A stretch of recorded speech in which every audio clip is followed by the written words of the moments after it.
Hi there, I'm Rex King. Welcome back to another episode where I review films currently in theaters. Today I am talking about Jesus Revolution. Jesus Revolution is about the real life movement that happened in the 1970s, where we saw a combination of Christian philosophies and the philosophies of hippies, and them kind of melding together to create a religious revival. It follows the real people who were involved in the creation of those movements.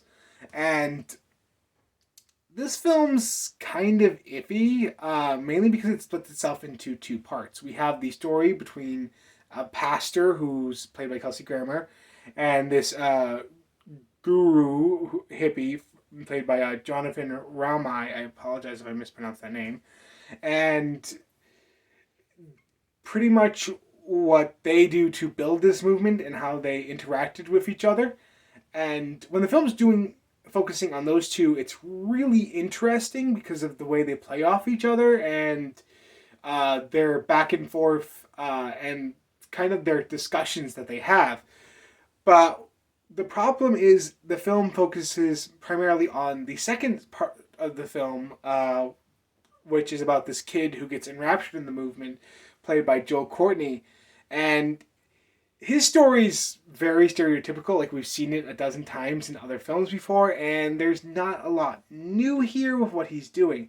Now, a lot of times with a film like this, I always get worried that it's going to be preachy, but luckily it's not too preachy here. I do feel like there's a lot of good moments that people will enjoy that don't feel like they're just preaching the religion down our throats. And I do feel like this film is better in that department than a lot of other films of this type. But unfortunately, due to the fact that the story is split into two, and one of the stories is just very, very stereotypical, it just doesn't work as well as it could.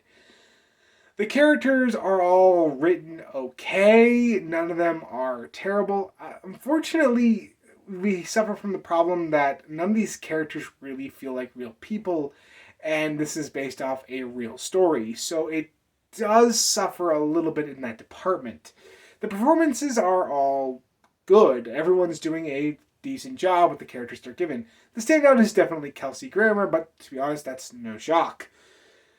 So, this film also has a nice couple visual cues that I found quite kind of interesting, but they're scattered throughout the movie. I feel like if there were more of them, this film would have been a little bit more compelling.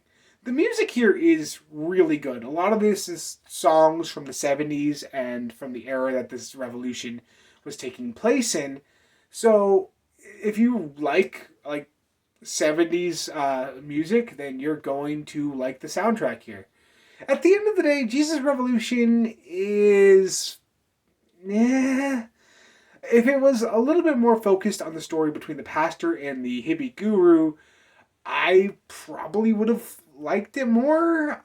Because whenever we focus on those two, I get more attached to what's going on screen. But whenever we step away from them and focus on the kid who's getting enraptured into the group in the movement, I lose all interest. So at the end of the day, I'm going to give Jesus Revolution a 5 out of 10. I recommend this to primarily anyone who is a Christian or of the Christian faith, because you're going to get a lot out of this one, more than your standard moviegoer. But if you're just interested in history and seeing like a movement that did happen in the 70s, this film also might give you something. It's not too preachy, so obviously, if you're into history, you might enjoy yourself here. So that's what I thought about Jesus Revolution. What do you think about it if you've seen it? Let me know in the comments below. And if you like this video, like, comment, and subscribe, and I will see you next time.